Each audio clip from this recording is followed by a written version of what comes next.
জি sir. দুরন্ত পায়ে cabin থেকে বেরিয়ে নাফিয়ার আশেপাশে তাকানোর প্রয়োজন বোধ করল না। জি স্যার তো বলে এসেছেও, কিন্তু আদৌ কতটুকু মানসিকভাবে দৃঢ় এই কর্মস্থলের অস্বস্তিময় পরিবেশ মোকাবেলা করতে সেটা প্রশ্ন থেকে যায়। ওকে ভাবতে হবে, অনেক কিছু ভাবতে হবে। আজ সারাটা দিন শুয়ে শুয়ে ভাবতে হবে ওকে। বড় সেমিনার রুমের দরজাটা ঠেলে চট করে বেরিয়ে যায় নাফিয়া ব্যস্ত পায়। ওর খেয়ালিপনে আশপাশটা নজর বুলাতে ভুলে গিয়েছে বিধায় দেখেনি দুই জোড়া বিস্মিত চোখ বড় স্যারের কেবিনের বাইরে একপাশে গুটিয়ে দাঁড়িয়ে গিয়েছে নিঃশব্দে, হতবাক হয়ে একে অপরের মুখ চাচাই করে উভয়ে বিব্রত পায়ে ছুট লাগালো মিটিং রুমে। তারা এসেছিল স্যারের সাথে মিটিং এর কথা বলতে। জুয়েল স্যার একটু বাইরে গিয়েছেন, তাই সম্পূর্ণ অনিচ্ছাকৃতভাবে নাফিয়ার সত্যিটুকু শুনে ফেললে উভয়ে বেশ উত্তেজিত হয়ে পড়ে ইচ্ছাকৃতভাবে সেটা বাকিদের মাঝে ছড়িয়ে দিতে। বেকার বাঙালি চিরায়িত স্বভাবটা চর্চা করে যেন এই কথাটা ডিক্লেয়ার করতে না পারলে তাদের জীবন বৃথা। মিটিং রুমের দরজা ঠেলে সেতু বসলো, চাপা গলায় বাকি চারজনকে বলল, কেউ কিছু মনে না করলে একটা খবর বলতাম। বেশ আগ্রহ বাকি সবার মাঝে। কার্যের জায়গায় মাঝে মাঝে দুই একটা গোপন কথা বিনোদনের অভাবটুকু পূরণ করে দেয়। সেতুর পাশে new field officer Safayat chair টানলো। আমি বলছি এখানে একটা লাফড়া হয়ে গেছে, আজ সম্ভবত মিটিং ক্যান্সেল। কেন? স্যারের বিয়ে ঘোষণা নাকি? নাফিয়া ম্যাডাম তো এলো দেখলাম। মুখ বিকৃত করলো সাফায়াত। বিয়ে বাদ দিন, ঘটনা শোনেন। Nafia madam divorcee. কার বলছিল জানেন? স্যারের বংশের কাজিনের। স্যার তার পরিবারের ব্যাপারটা জানার পর বিয়ে ভেঙে দিয়েছে। অবাক হবার মতো একটা কথা, তাই অবাক হলো সবাই। তবে অল্প সময়ের মাঝে আবার বিস্ময় গুটিয়ে সহজ করে গলা। খুব স্বাভাবিক। স্যার কেন জেনে শুনে একটা ডিভোর্সি মহিলাকে বিয়ে করবে? দেশে কি মেয়ের অভাব নাকি? নাফিয়া ম্যাডাম ভীষণ সুন্দর, স্যারের পাশে মানায় ঠিক আছে।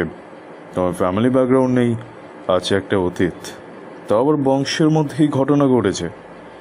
স্যারের ডিসিশন ঠিক আছে, একদম ঠিক আছে। এইসব কেউই মানবে না, তা সে যত বড় সমাজসেবার অর্গানাইজেশন চালাক। আর এসব সমাজসেবা, পরিত্যক্ত নারীর উন্নয়ন, উদারতা, এসব একটা স্ক্যাম। নিজের বেলায় সবাই 16 আনা বুঝতে চায়। সেতু বলল, নাফিয়া ম্যাডাম সম্ভবত চাকরি ছাড়তে চেয়েছিল, এতে স্যার রিকোয়েস্ট করলো। এরপর? খুব স্বাভাবিক। স্যার নিতান্তই ভদ্রলোক, সে জানে পরিস্থিতি কিভাবে সামলানো যায়। আমরা এইসব নিয়ে আর কথা না বলি, বাদ দেই। তারা যে যার মতো থাকুক, আমরা থাকি আমাদের মতো। সেতু কথাটা মানল না, সে বলতে লাগলো, ঠিকই আছে, স্যার বিয়ে করেনি। ভাই, আমাদের এনজিও ডিভোর্সি স্বামী পরিত্যক্ত মেয়েদের নিয়েও কাজ করে, ঠিক আছে? তবে সত্যি বলতে মেয়েরা আসলেই খারাপ। অনেক মনে রাখবেন, যে মেয়ে নিজের প্রথম সংসার টিকিয়ে রাখতে পারে না, সে কখনো দ্বিতীয় সংসারও গুছিয়ে করতে পারে না। এরা একটা জায়গায় কখনো স্থির হয় না। স্যারের ম্যামকে বিয়ে না করার সিদ্ধান্ত সঠিক, একদম সঠিক। সেতুর বাজে আলাপে বাকিরা কেউ আগ্রহ দেখায় না তেমন। আর যাই হোক, তারা তাদের বড় স্যারের ব্যাপারে সমালোচনা করার অধিকার রাখে না। এটা দুঃসাহস, স্রেফ দুঃসাহস। তবে এদের এই উপলব্ধি বড্ড দেরিতে হলো। ততক্ষণে একটা ঘটনা অবশ্য ঘটে গিয়েছে, নতুন বিধায় টের পায়নি কেউ, কিংবা জুয়েল এখনো তাদের অবগত করেনি। মিটিং রুমে সিসিটিভি এবং সাউন্ড সিস্টেম খুব কৌশলে সানভীরের কেবিনের সাথে যুক্ত করা আছে। সানভীরের সবকটা অফিসে এমন আধুনিক ব্যবস্থা, যাতে সানভীর নিজের কেবিনে বসে ঊর্ধ্বতন কর্মকর্তাদের আলোচনা কিংবা প্রজেক্ট নিয়ে পর্যালোচনা শুনতে পারে। এমপ্লয়িরা নতুন বিধায় হয়তো আন্দাজ করতে পারেনি। সানভীর রীতিমতো হতাশ। সে মাত্রই সাউন্ড চেক করবে বলে কিবোর্ডে বাটন প্রেস করেছিল। তার আর নাফিয়া সম্পর্কে সবার জমজমাট আলোচনা সভা সে খুব ধৈর্য দিয়ে শুনল। এরপর সাউন্ড প্রুফ করে চেয়ারে গা এলিয়ে দিয়ে চুপ থাকলো বেশ কিছু সময়। জুয়েল এলো খানিক বাদে মিটিং এর কথা জানতে। সানভীর ব্লেজার তুলে নিয়ে উঠবে এমন ভঙ্গি শান্ত গলায় তাকে বলল, আজকের মিটিং ক্যান্সেল, কাল নাফিয়া এসে দেখবে। তুমি এক কাজ করো, ফিল্ড অফিসার সেতুকে বলো বড় স্যার ডাকছেন, আমি তার সাথে একটু কথা বলে বাড়িতে যাব। 15টি বর্ষার দিন গুনে গুনে কেটে গিয়েছে। বিয়ের পরে মূর্ছনার বর্ষার দিন পেরিয়েছে মোট 7টা, মানে বিয়ের 7 দিন। তার এই কদিনে তার জীবনে যে কয়টা পরিবর্তন বা ঘটনা ঘটেছে তার একটা লিস্ট বানাতে মূর্ছনা বসে গিয়েছে সন্ধ্যার পর। বহুদিন হয় ডায়েরিতে কলম চলেনি তার। পড়ার ফাঁকে নিজের ডায়েরিটা বের করে লেখে আজ। ক্রমান্বয়ে লিস্ট বড় হবে। বেশ কিছু বিশেষ ঘটনা হলো, 1, সাউকির সাথে বিয়ের 4 দিন পরে মূর্ছনার মা বাবা তার মামা বাড়ি বেড়াতে চলে গেছে। ফিরলে একটা সিদ্ধান্ত নিয়ে ঠিক করা হবে তারা কোথায় থাকবে। 2, মূর্ছনার পরীক্ষা শেষে আপাতত ইনস্টিটিউট যায় না। তার বিচরণ এই বাড়ির রান্নাঘরে, শাশুড়ি থেকে বরিশালের স্পেশাল রেসিপিগুলো শিখে নিচ্ছে। 3, এই বাড়ির পেছনে পুকুর পাড়ে চমৎকার একটা কদম ফুল গাছ আবিষ্কার করেছে সে। বর্ষায় ফুল ফুটে এক শেষ সময় সময় গিয়ে সেখানে সময় কাটাচ্ছে সে। 4 যার ননদের সাথে খুব চমৎকার একটা বন্ডিং তৈরি হয়েছে, যেটা এই যৌথ ফ্যামিলিতে মানিয়ে গুছিয়ে সংসার করতে পারার হিন্ট দিচ্ছে মূর্ছনাকে। 5 বোঝাপড়া এই পর্যন্ত হয়নি, কারণ মূর্ছনা 7 দিনে টের পেয়েছে ওর পছন্দ অপছন্দের সাথে সাউকির পছন্দ অপছন্দ স্বভাব কিচ্ছুটির মিল নেই। তবে বোঝাপড়া না হলেও এক বিছানায় শান্তিতে ঘুমাতে পারছে, মাঝে মাঝে তো জড়াজড়ি করেও ঘুমাতে পারছে, এতে কোনো সমস্যা হচ্ছে না। 6 নম্বর পয়েন্টে লেখার আগে দরজার কপাট খুলে আবার লাগানো শব্দ হলো। বাইরে তখন তুমুল বর্ষণ। আজ ইফতারের পর থেকে শরীরটা বেশ ফুরফুরে মূর্ছনার, সেজন্য গুছিয়ে রুমটা সাজিয়েছে। এতদিন যা সাউকির ছিল ও পুরোটা প্রত্যেকটা জিনিসের দখলদারিত্ব নিয়েছে মূর্ছনা, জুতার সেলফ থেকে শুরু করে আলনাটাও। মূর্ছনা বুঝলো কে এসেছে। ও চট করে 6 নম্বর পয়েন্টটা লিখে ডায়েরি লুকাতে চাইল। 6 মূর্ছনা বুঝতে পেরেছে ওর একটা ভয়ঙ্কর ধরিবাজ লোকের সাথে বিয়ে হয়েছে, যে তাকে নাকে দড়ি দিয়ে ঘোরানোর বুদ্ধি রাখে। ডায়েরি লুকাতে সাউকি হেসে বলল, বাবা স্বামীর থেকে প্রাইভেসি মেনটেন করছেন। মূর্ছনা বলল, করা উচিত। ডায়েরিতে আমি এমন অনেক লোকের কথা লিখতে পারি যেসব আপনার শোনা উচিত নয়। আমার বান্ধবীদের কথাও লিখতে পারি। মূর্ছনা উঠে ডায়েরি আলমারিতে লক করে ফেলে। বেশ বেশ। সাউকি বুঝদারের মতো মাথা নেড়ে বিছানায় শুয়ে পড়ে। আরে কি করছেন? আমি বিছানা ছাড়ি আগে। একটু শোবো, এখনই ঘুমাচ্ছি না। তবু উঠুন। মূর্ছনা চেঁচিয়ে বলে ফুল ঝাড়ু হাতে নিল। সাউকি উঠে হালকা গলায় বলল, আসলে পুরনো অভ্যাস, দুম করে অগোছালো বিছানায় শুয়ে পড়া। আসলে মাঝে মাঝে ভুলে যায় আমার বিয়ে হয়েছে, আমার বউ আছে। মূর্ছনা মুখ ঘুরিয়ে ঠোঁট টিপে হাসে, মনে মনে বলে, এটা সব পুরুষের সমস্যা। তারা যে বিয়ে করেছে এটা তারা সময়ে অসময়ে ভুলে যায়। কেবল রাতের সময় যখন পাশে বউয়ের গায়ের সুবাস পায় তখনই তাদের স্মৃতিশক্তি ফিরে আসে। বিছানা ঝাড়া হলো। সাউকি শুয়ে পড়ে। মূর্ছনা পায়েল জোড়া খুলে আয়নার সামনে রেখে অজু করে বিছানার একপাশে বসে। গত 7 দিনে তার আরেকটা পরিবর্তন তো ঘটেছে, যেটা ডায়েরিতে লেখা হয়নি। তা হলো মাথায় ঘোমটা দেওয়ার অভ্যাস। ঘরের মধ্যেও যখন সেই ঘোমটা নামলো না, সাউকি হাত দিয়ে টানলো। মূর্ছনা অল্প হাসলো। সাউকি বলল, মনে মনে কিছু একটা বললেন এই মাত্র, আমি বুঝতে পেরেছি। বলুন কি বললেন। মূর্ছনা অবাক হয়ে বলল, কিভাবে বুঝতে পারলেন? সাউকি দুহাতে টেনে ওকে বুকের মাঝে আনলো। গত 7 দিনে এই পরিবর্তনটাও ঘটেছে। সাউকি ছোঁয়াতে কোনো সংকোচ থাকে না, দুমদাম ছুঁয়ে দেয়। মূর্ছনা কাঁপলো ওর অভ্যাস মতো। সাউকি জবাব দিল, যে মেয়েটি অল্প হাসে কোনো কারণ ছাড়া, তার হঠাৎ করে মুখের পেশি কাঁপবে না? বলুন সত্যি করে কি ভেবে হাসছিলেন। মূর্ছনা এতক্ষণে একটু সহজ হলো। মনে মনে বলেছি, আপনাদের পুরুষদের রাত ছাড়া এমনিতেও মনে পড়ে না আপনারা বিবাহিত। রাতে স্মৃতিশক্তি ফিরে পান বউদের গায়ে ঘ্রাণ পেলে। নিতান্তই ফাজলামো করে বলেছে মূর্ছনা, কিন্তু পর মুহূর্তে টের পেল এহেন কথা বলা ওর উচিত হয়নি। সাউকির মুখটা অসম্ভব কালো। লোকটা কি রাগ করেছে? বিয়ের মাত্র অল্প কটা দিন হয়েছে, এখনই এত সহজ ফাজলামি তো বোঝার কথা নয়। মূর্ছনা ছটফটিয়ে উঠল, অনুনয় সুর গলায়। আমি মজা করেছি, বিশ্বাস করুন। Please don't mind. আপনি এমন নন।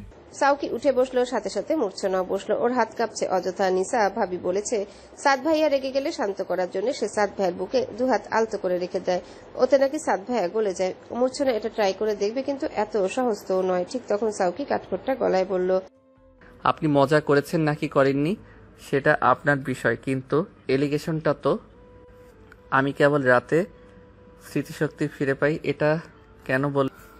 দিনে তো দোকান বন্ধ করে একবার আসি, মানে আমি 2 বার স্মৃতিশক্তি ফিরে পাই। সো অন্য পুরুষদের সাথে আমাকে মেলাবেন না। দম ফাটিয়ে হাসতে লাগলো সাউকি। মূর্ছনা বোকার মতো চেয়ে রইল। তারপর টের পেল এই অতি হাসি খুশি বোকা বোকা আবার চটপটে লোকটা প্রেমে পড়ে গিয়েছে একটুখানি করে। গত 7 দিনে 3 বেলা নিয়ম করে ওষুধের মতো প্রেমে পড়েছে। যেভাবে পরিস্থিতি সিরিয়াস বানিয়ে ও হুট করে মূর্ছনাকে চমকে হাসিয়ে দেওয়ার এই কৌশলটার প্রেমে পড়েছে মূর্ছনা। সাউকি হাসি থামায় না। আর এদিকে যে ওর বউ ওর দিকে এগিয়ে বসেছে, সে আনত চোখে ওকে দেখতে দেখতে হঠাৎ নরম সুরে বলে, একটা কথা বলি। বলুন, তবে একটা কথা বলার কথা বলে 3-4টা বলে জরিমানা করব। জরিমানা? মূর্ছনা বড্ড ভয় পায়। এটা বিগত 3 দিন ধরে একটা আতঙ্কের শব্দ ওর কাছে। কিছু একটু ভুল হলেই জরিমানা, তাও যেমন তেমন না, টাইটানিক মুভির বিখ্যাত জিনিসটা। গতকাল রাতে দেরি করে বিছানায় যাওয়া জরিমানা দিতে গিয়ে ঠোঁট কেটেছে মূর্ছনার। ও শিওরে উঠে বলল, না না, একটা না, বেশ কয়েকটা কথা বলি। বলুন। তখন আম্মুর হাতে ভাত খেতে চেয়েছিলেন আর আম্মু ধমক দিল আপনাকে। আমি আসলে লজ্জায় কিছু বলতে পারিনি। আমি ভাত মেখে খাইয়ে দেবো আপনাকে? আনবো ভাত? সাউকি প্রশস্ত হাসলো নিঃশব্দে, এরপর মূর্ছনাকে টেনে শুয়ে পড়ে বলল, প্রেমে পড়েছেন নাকি? অস্বাভাবিক কিছু নয়। এটা এভাবে জানতে চাওয়ার কিছু হয়নি। বিয়ের পরে মেয়েরা প্রেমে পড়েই স্বামী। ছাড়ুন, বাইরের ঘরে সবাই আলোচনা করছে, হয়তো সিমিনের ব্যাপারে আমাদের যাওয়া উচিত। সাউকি ছাড়ে না, বলে, আমরা তেমন কোনো মুরব্বী নই এই বাড়ির। কথাটা বলে উঠে মূর্ছনা শাড়ি টেনে খুলে নেয়। মূর্ছনা আয় ঢাই করে। সাউকি বলে, ঘাবড়াবেন না, কেবল সৌন্দর্য বিচার করব আপনার। গতকাল একবার করেছেন, আর না, আমি ওসব পড়তে পারবো না। মূর্ছনা কাঁদো কাঁদো করে বলে। আরে ধুর, সৌন্দর্য একটা অস্থায়ী বিষয়, প্রতিদিন বাড়ে কমে। গতকালেরটা গতকাল গিয়েছে, আজ দেখব কি হলো। লোকটা জেদ ধরে হেসে হেসে মায়া লাগে মূর্ছনার। না পারে রাগ দেখাতে, না পারে ফেরাতে। ও লাল খয়েরি রঙের ডবল পাটের রাতের পোশাকটা পরে ধীরে ধীরে এগিয়ে আসে, গুটি গুটি পায়ে চুপচাপ বসে সাউকির সামনে, দুহাত বুকে আগলে। সাউকি ওর হাত সরিয়ে বলে, আরে ঘাবড়াচ্ছেন কেন? আমি এখন খেয়ে ফেলু হাজবেন্ড নই, আমি একজন বিচারক, ঠান্ডা মাথায় বিচার করছি। Don't hesitate. মূর্ছনার শ্বাস বন্ধ হয়ে আসছে, ও ফিসফিসিয়ে বলল, আপনি অতি খারাপ। এই দেখুন, কন্টেস্ট্যান্ট বিচারকের সাথে রুড বিহেভ করে। যান, আপনার 1 মার্ক আজকে কাটা ব্যবহারের জন্য। মনে রাখবেন, মানুষের অর্ধেক সৌন্দর্য তার ব্যবহারে লুকিয়ে থাকে। কালকের চেয়ে কম সুন্দর লাগছে আপনাকে। সাউকি হাসছে। মূর্ছনা তার নাইট ড্রেসের উপরের পাটটা টেনে টুনে গা ঢাকতে মরিয়া। সাউকি দিল না, হাত দিয়ে ওর হাত আটকে বলে, প্রথম ধাপের বিচারে 10-এ 9 পেলেন, এখন দ্বিতীয় ধাপে জাজ হবে। বলেই পোশাকটার উপরের পাটটা টানতে মূর্ছনা কাঁথা টেনে ভেতরে ঢুকে লুকিয়ে গেল, চেঁচিয়ে উঠল, মাফ চাই আমি অনেক সুন্দর। আমি আর জানতে চাই না আপনার কাছে আমার সৌন্দর্যের সম্পর্কে। আপনার সাথে থাকতে থাকতে আমি পাগল হয়ে যাব। সাউকি ঝুঁকে কাঁথা সহ মেয়েটাকে চাপড়ে ধরল, বলল, আমিও। মূর্ছনা লজ্জা পায়, মুখটা লাল হয়, সময় গড়ায় স্থবিরতায়। ওভাবে স্বামীর বুকের মাঝে থেকে অস্ফুটে বলে, সত্যি আমি সুন্দর? সাউকি ওর কানের কাছে মুখ নিয়ে বলে, বলবো? ঠিক। কাঁথা সরান, এবার ভালো করে দেখে বলছি। খিক করে হাসছে সাউকি। মূর্ছনা জমে গিয়েছে। এই পরিস্থিতি থেকে নিজেকে নিজের উদ্ধার করতে হবে। ও প্রসঙ্গ এড়াতে হঠাৎ নরম সুরে বলে, কি নিয়ে আলোচনা হবে বলতে পারেন? কি নিয়ে আবার? দেরি না করে পরীক্ষার আগেই সিমিনকে তার স্বামীর ঘরে পাঠিয়ে দেওয়া হবে অনুষ্ঠান পাতিয়ে। মেয়েটা লুকিয়ে ছুপিয়ে স্বামীর কাছে যায়। আব্বু এই কথা শুনে বেশ লজ্জা পাচ্ছে। মূর্ছনা ভ্রু কুচকে বলে, শুরুতেই এটা করা উচিত ছিল। আর এত লজ্জা পাওয়ার কি আছে আব্বুর? দাম্পত্যের এগুলো তো স্বাভাবিক। আপনারা আলগা আকত পাঠিয়ে অনুষ্ঠানের ডেট পিছিয়ে এমন অবস্থা করে রেখেছেন যেন অর্ধেক বিয়ে বাকি আর তাদের মেলামেশা করা অবসান। আব্বুর ছেলেরা দিনে দুপুরে ধাপ ধাপ করে ঘরে দরজা লাগায় খামোখা, তাতে তার লজ্জা লাগে না? সিমিনের মন চায় না স্বামীর সাথে সময় কাটাতে? এতে কিসের লজ্জা? এগুলো তো সহজ ব্যাপার। সাউকি মূর্ছনার কথা শুনে গোল গোল করে চাইল। সহজ ব্যাপার? দাম্পত্যের সবকিছু সহজ বিষয়, সবকিছু সহজভাবে দেখা উচিত। সবকিছুই সহজ ব্যাপার, সবকিছু সহজ করে দেখা উচিত। এবার মূর্ছনাকে চেপে ধরল সাউকি। মূর্ছনা চমকে উঠল, আচমকা ঢোক গিলে বলল, কি করছেন? সাউকির হাতটা মূর্ছনার গায়ে পড়ল, সহজ গলাতেই বলল, তেমন কিছু না, এখন কিছু সহজ বিষয় ঘটতে যাচ্ছে আপনার সাথে। সো সহজ থাকুন, সহজ করে দেখুন। নিসা শ্বশুরের সামনে বসে অঙ্ক করছিল। মোটে 2টা পরীক্ষা চলে গিয়েছে তার। কোভিডের জন্য এখন লম্বা বিরতি, সামনে ম্যাথ এক্সাম। অসীম কিছুক্ষণ আগে ডেকে আনলো ওকে। সাত তখন তারাবি পড়তে গিয়েছিল। বাড়ির সবাই যে যার কাজে। আগে অসীম নাফিয়াকে বসার ঘরে বসিয়ে গল্প করত। এখন তো পরিস্থিতি তেমন নয়। প্রকৃতির শূন্য স্থান পছন্দ করে না বিধায় নাফিয়ার জায়গাটা চট করে নিসা পেয়ে গেল। অসীম ডেকে বলল, নিশা, ম্যাথ করলে এখানে বসে করো, আমি কিন্তু ম্যাথে বেশ ভালো, দেখিয়ে দিতে পারি। নিসা শ্বশুরকে বেশ পছন্দ করে। ও নাচতে নাচতে চলে এসেছে। আনন্দে বুকটা তখন থেকেই ভার। এক পর্যায়ে সাদ এলে অসীম ছেলেকে বলল, কাল থেকে আয়োজন শুরু করব, আরহানের সাথে কথা বলে নিও। সাদ মাথা নেড়ে আর চোখে বইয়ের দিকে তাকায়। বউকে চোখ দিয়ে ইশারা করলো ঘরে যেতে। নিসা বুঝলেও গেল না। উঠে রান্নাঘরে ঢুকে শ্বশুরকে চা বানিয়ে ট্রেটা রান্নাঘরে রাখতে যাবে, অমনি তার পথ অবরোধ করলো সাদ। ক্ষীণ আওয়াজে বলল, ঘরে যাবা না? অঙ্ক করছি। তো ঘরে চেয়ার টেবিল আছে। বাবা অঙ্ক দেখিয়ে দিচ্ছে আমার। অঙ্ক আমিও দেখাই দিতে পারি, ঘরে আসো। নিসা নাক চুলকালো। কেমন একটা তেরা লোক যেন মাঝে মাঝে বিরক্তি ধরিয়ে দেয়। বিরক্ত লাগলেও আবার স্বামীকে চুমু খায় নিসা মনে মনে। এ বড় ভালো স্বামী, তার জ্বালালে রাত করে বাড়িতে ফেরে না। এমন স্বামীর গলা ধরে সারাদিন ঝুলে থাকা যায়। শাহনাজ নামাজ পড়ে উঠে এসে এতক্ষণে অসীমকে ধমকায়। আপনার আক্কেল কি দিন দিন সব চলে যাচ্ছে? ছেলেটা এসেছে বাড়িতে, বউকে দিয়ে চা বানিয়ে খাচ্ছেন, তাকে বলবেন না ঘরে যেতে? মেয়েটা লজ্জায় যাচ্ছিল না। অসীম সত্যি সত্যি লজ্জা পেল। ও আসলে সব খেয়াল করে উঠতে পারে না ইদানিং। শাহেদ বাড়িতে থাকতো না যে, নাফিয়া এক ভ্যানে বসে থাকতো আমাদের সামনে। ওই অভ্যাসটা রয়ে গেছে। মেয়ে নেই তো। মৃদু শ্বাস ফেলে শাহনাজ দোতলায় উঠল। অসীম উঠল তার পিছু পিছু। আজ নাফিয়া এই বাড়িতে, আজ ছুটির দিন ছিল। সারাদিন ঘুমিয়েছে, নামাজ পড়েছে, রোজা খুলে নামাজ পড়ে আবারও ঘুমাচ্ছে। ইদানিং কি জানি ভাবে মেয়েটা একা একা, ভীষণ অন্যমনস্ক। শাহনাজ খোলা দরজা দেখে উকি দিয়ে বেশ বিব্রত হলো। স্বামীকে ডেকে বলল, একটু দেখবেন? অপ্রস্তুত অসীম থমথমে গলায় বলল, আমি কি দেখবো আবার? দেখুন না। অসীম উকি দিয়ে দেখলো চেয়ারে বসে টেবিলে মাথা রেখে ঘুমোচ্ছে নাফিয়া। টেবিলে অফিসের ল্যাপটপ। ওই কাণ্ডের পর নাফিয়া চাকরি ছাড়েনি, এমনকি কোনো কথাও বলেনি ওই প্রসঙ্গে। এটা অসীমের জন্য স্বস্তির বিষয় ছিল। কিন্তু দিনকে দিন মেয়েটার এই দশা দেখে দেখে তার মনোকষ্ট বাড়ছে। এই কষ্ট কমবে কিসে? শাহেদের আগে নাফিয়ার জন্য একজন প্রভাষকের সম্বন্ধ এসেছিল। একটু বয়স বেশি ছিল লোকটার। অসীম নাফিয়ার চাচা অর্থাৎ নিজের বন্ধুকে জোর করে সেই সম্বন্ধ থামিয়ে দিয়ে নাফিয়াকে নিজের ছেলের জন্য চেয়ে আনলেন। আজ ওই প্রভাষক বিবি বাচ্চা নিয়ে বেশ আনন্দে আছে, গোছানো সংসার তার। অসীম শুনেছে কিছুদিন আগে তার হজ করে এসেছে। এই সুখ কি নাফিয়ার হতো না? আজ অসীম 6 বছর আগে বাগরানা দিলে কতগুলো জীবন নষ্ট হওয়ার পেছনে অসীমের ভূমিকা অপরিসীম। এই অসীম যখনই মনে করে তার বুকে ব্যথা হয়। এক ধ্যানে নাফিয়ার দিকে অপরাধী দুটো চোখে চেয়ে থেকে শাহনাজকে বলে, ওর আমি বিয়ে দেব।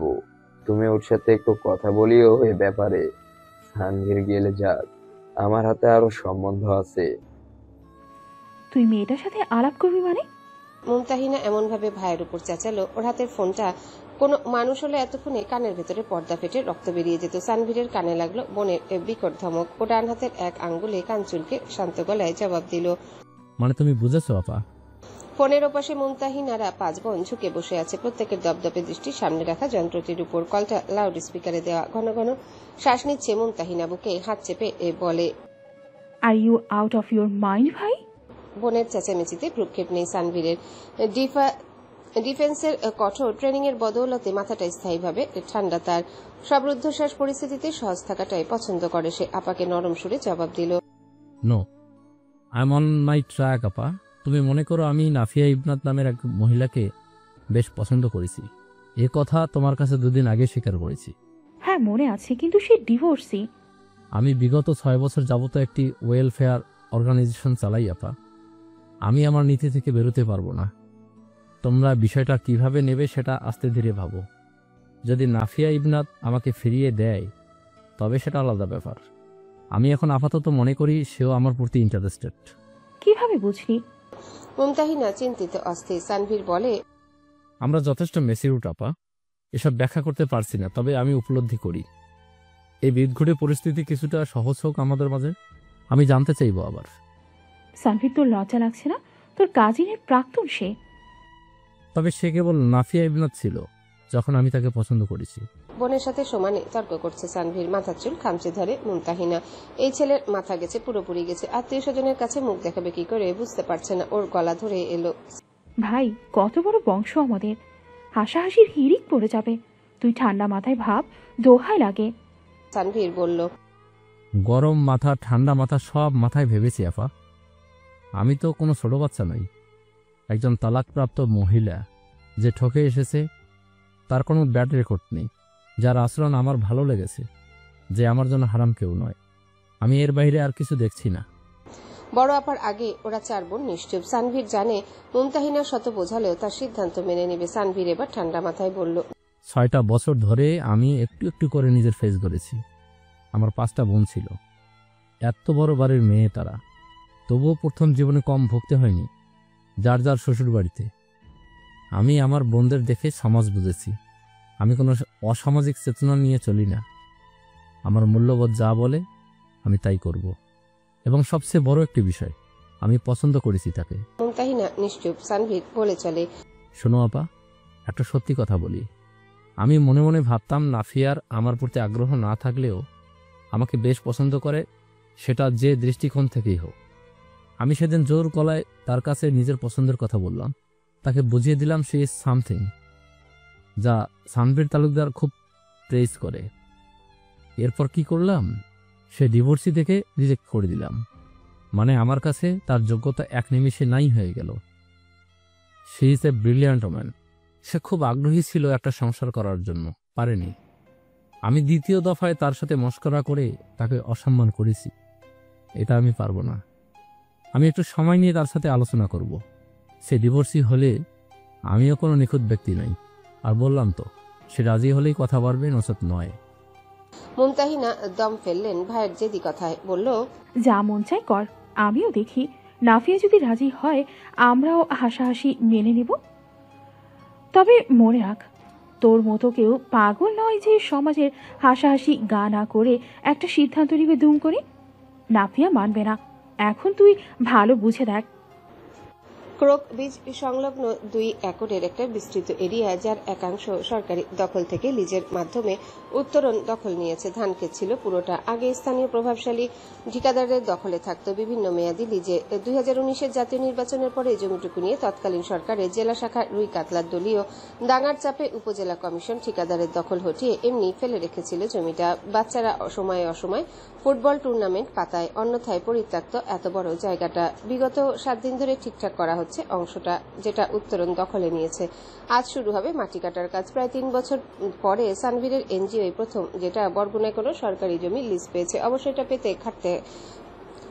এটা পেতে খাটাতে হয়েছে মেধা। সহযোগী বিদেশি সংস্থার প্রতাপ খাটিয়ে পেতে হয়েছে জমিটা। এজন্য অবশ্য তোপের মুখে পড়েছে বেশ কিছু অশুভ লোকের। ইনিয়ে বিনিয়ে বহুভাবে শাসিয়ে যখন মাটি কাটার কাজ থামাতে পারেনি, তখন লাগিয়ে দিয়েছে স্থানীয় পোষা লোকবল। মাঝে মধ্যে এসে খুব কড়া গলায় জবাবদিহিতা চায়। নারী পুরুষ এখানে করছেটা কি, এখানে আসলে হচ্ছেটা কি। আর চোখে কখনো তাকায় নাফিয়া সহ অন্যান্য নারী কর্মকর্তাদের দিকে। প্রত্যন্ত অঞ্চলে শিক্ষা বিবর্জিত মানুষের হিংস্রতা সম্পর্কে আন্দাজ সানভীরের আছে। 2 চেয়ারম্যানকে টাকা খাইয়ে রেখেছে, যদিও সে জানে 2-1টা ঝামেলা নিশ্চিতভাবে তার দিকে ধেয়ে আসছে। এজন্য এসে প্রস্তুত। নাফিয়ার হাতে লিজের কাগজ। মেয়র এসে প্রকল্প পরিদর্শন করে ফিতা কেটে গিয়েছে। 13 জন লোক নেমেছে কোদাল খন্তা সাজি নিয়ে। বরগুনা থানার অধীনে সবকটা ইটের ভাটা ও চিনিকল মিলে কর্মরত স্বামী পরিত্যক্তা মহিলাদের জীবনমান উন্নয়নের লক্ষ্যে এই উদ্যোগ। অর্থায়নে সিংহভাগ সংস্থা দিলে উত্তরণের সদস্যদের মাসিক ইনকাম থেকে অতি সামান্য পরিমাণ অর্থ নেওয়া হবে। এখানে এই ঘেরে চাষ হবে গলদা চিংড়ি, সাপ্লাই হবে থাইল্যান্ডে, দেখভাল করতে লোক খাটানো হবে জন 5। লাভের পুরোটা অংশই যাবে যারা এই প্রকল্পের সদস্য, সেই মহিলাদের কাছে। এই গ্রামের ঘনবসতি খুবই কম, প্রকল্প এরিয়ার আশেপাশে অন্তত নেই। দূরে তাকালে দেখা যায় গ্রামে কর্মহীন কিছু বৃদ্ধ আর যুবা বয়সী কিছু বেকার লোক বড় রাস্তায় দাঁড়িয়ে তেরা চোখে নাফিয়াদের দিকে তাকিয়ে আছে। বিগত কদিন এনজিওর অন্যান্য অফিসাররা ভিজিট করলেও আজ কেবল নাফিয়া, সানভীর আর জুয়েল থেকে গেছে। নাফিয়ার ছুটি নেই, আপাতত সেই প্রকল্পের হেড ব্যবস্থাপক। মানুষগুলোকে এভাবে তাকঝাক করতে দেখে প্রচন্ড বিরক্ত নাফিয়া। এখানে কি সিনেমা শুটিং চলছে?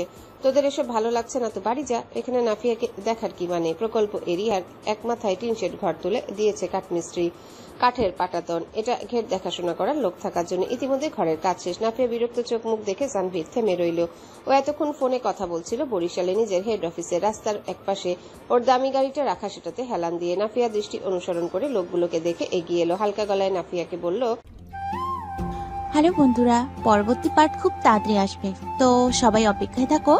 আর চ্যানেলটি যারা এখনো সাবস্ক্রাইব করোনি তারা পরবর্তী পার্ট দেখার জন্য চ্যানেলটি সাবস্ক্রাইব করে রেখো। ধন্যবাদ সবাইকে, আমাদের সাথেই থেকো।